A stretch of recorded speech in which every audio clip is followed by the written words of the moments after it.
ꯑꯍꯤꯡꯗ ꯀꯨꯀꯤꯁꯤꯡꯅ ꯂꯥꯟꯗꯥꯔꯛꯂꯒ ꯈꯨꯟ ꯇꯨꯝꯅ ꯍꯥꯠꯅꯅꯕ ꯍꯣꯠꯅꯕꯗ ꯊꯧꯅꯥ ꯐꯅ ꯂꯥꯟꯊꯦꯡꯅꯔꯒ ꯂꯩꯍꯧꯔꯕ ꯑꯗꯨꯒꯨꯝꯂꯕ ꯏꯊꯝ ꯃꯣꯏꯔꯥꯡꯄꯨꯔꯦꯜꯗꯅꯤ ꯁꯤꯁꯤꯑꯥꯟ ꯐꯣꯔꯝ ꯇꯤꯝꯅ ꯉꯁꯤ ꯔꯤꯂꯤꯞ ꯃꯦꯇꯔꯤꯌꯦꯜ ꯄꯤꯕ ꯂꯥꯛꯆꯔꯤꯕꯁꯤ ꯁꯤꯁꯤꯑꯥꯟ ꯐꯣꯔꯝ ꯄꯤꯁ ꯀꯃꯤꯇꯤꯅ ꯏꯊꯝ ꯃꯣꯏꯔꯥꯡꯄꯨꯔꯦꯜꯗ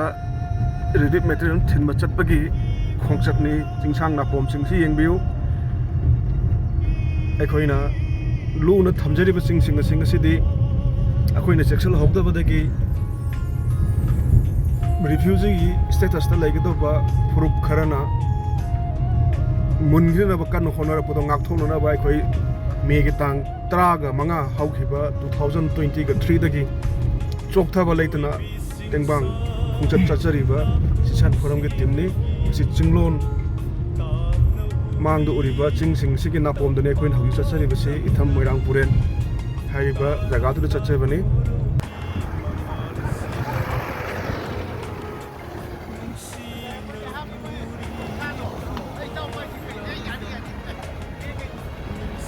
ꯌꯦꯡꯃꯤꯟꯁꯤ ꯆꯤꯡꯁꯤꯡꯁꯤꯒꯤ ꯅꯥꯄꯣꯝꯗꯅꯤ ꯑꯩꯈꯣꯏꯅ ꯍꯧꯖꯤꯛ ꯁꯤꯁꯤꯑꯥꯟ ꯐꯣꯔꯝ ꯄꯤꯁ ꯀꯃꯤꯇꯤꯅ ꯃꯇꯦꯡ ꯄꯥꯡꯕ ꯆꯠꯆꯔꯤꯕꯁꯤ ꯏꯔꯝꯗꯝ ꯑꯣꯏꯔꯤꯕ ꯃꯐꯝ ꯑꯁꯤꯗ ꯉꯁꯤꯗꯤ ꯀꯩꯗꯧꯔꯦ ꯅꯨꯃꯤꯗꯥꯡꯒꯤ ꯄꯨꯡ 6 ꯇꯥꯔꯕꯗꯤ ꯆꯠꯄ ꯌꯥꯗꯕ ꯈꯨꯗꯣꯡꯊꯤꯕ ꯅꯪꯂꯕ ꯑꯗꯨꯒꯨꯝꯂꯕ ꯑꯣꯏꯔꯦ ꯃꯁꯤꯗ ꯀꯅꯥꯅ ꯄꯦꯟꯒꯅꯤ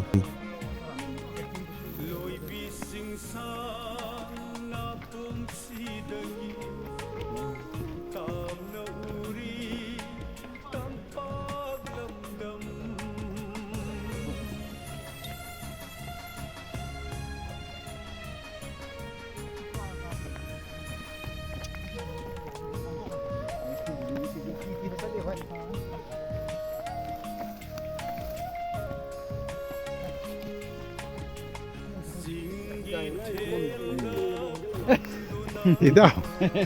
Nagkatayo sila. Ayun.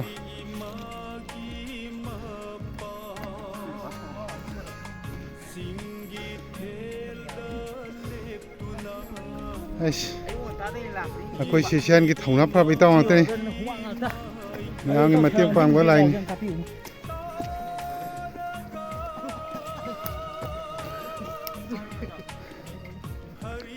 So kasi kapi ni.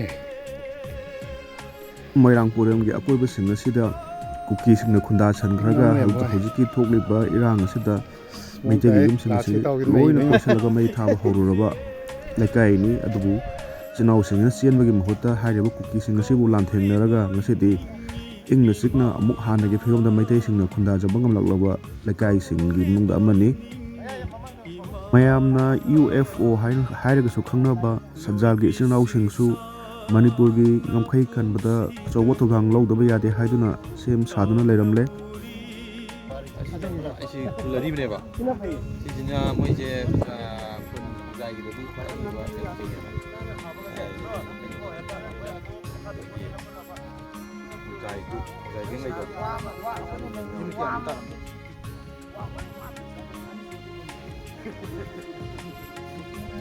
ꯌꯥꯝ ꯌꯥꯝꯅꯤ ꯈꯨꯟ ꯑꯆꯧꯕꯅꯦ ꯈꯨꯟ ꯑꯆꯧꯕ ꯈꯨꯟ ꯑꯆꯧꯕꯅꯦ ꯍꯥꯏꯌꯦ ꯆꯦꯛꯀꯤ ꯌꯨꯝꯅꯦ ꯃꯃꯤ ꯇꯥꯔꯤꯕ ꯆꯦꯛꯀꯤ ꯌꯨꯝ ꯃꯃꯤ ꯇꯥꯔꯤꯕ ꯃꯤ ꯑꯁꯤꯕ ꯂꯧ ꯂꯥꯛꯑꯦꯗꯣ ꯃꯤ ꯑꯁꯤꯕ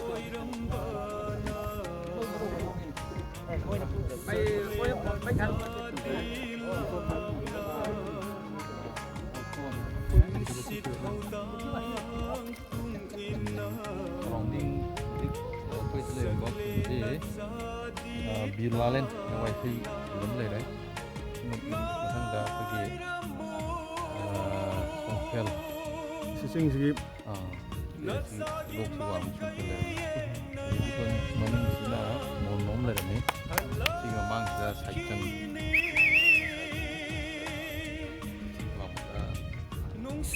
ꯑꯋꯥꯡꯕ ꯆꯤꯡꯁꯤꯒꯤ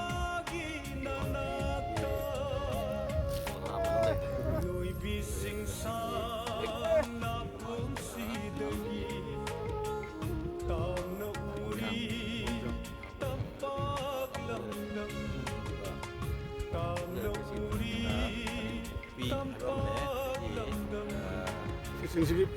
ꯃꯅꯨꯡꯗ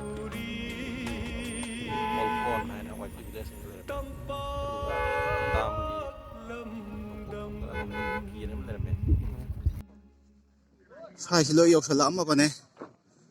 ꯑꯗꯨ ꯂꯩꯔꯤꯕ ꯃꯩꯇꯩꯒꯤ ꯏꯆꯤꯟ ꯏꯅꯥꯎꯁꯤꯡꯁꯤꯅ ꯉꯥꯛꯊꯣꯛꯄꯗꯒꯤ ꯍꯧꯖꯤꯛꯐꯥꯎ ꯑꯩꯈꯣꯏ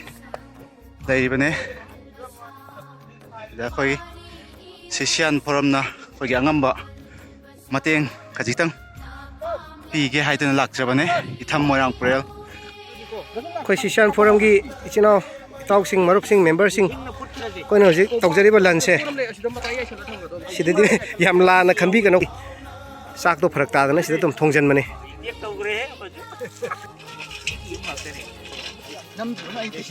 ꯏꯊꯝ ꯃꯣꯏꯔꯥꯡꯄꯨꯔꯦꯜꯗ ꯑꯩꯈꯣꯏ ꯁꯤꯁꯤꯌꯥꯟ ꯐꯣꯔꯝꯒꯤ ꯄꯣꯠ ꯆꯩ ꯊꯤꯟꯕ ꯂꯥꯛꯄꯗ ꯂꯟꯁ ꯃꯆꯥ ꯑꯃ ꯁꯤꯟꯖꯔꯤ ꯌꯥꯏꯐꯔꯦ ꯌꯥꯏꯐꯔꯦ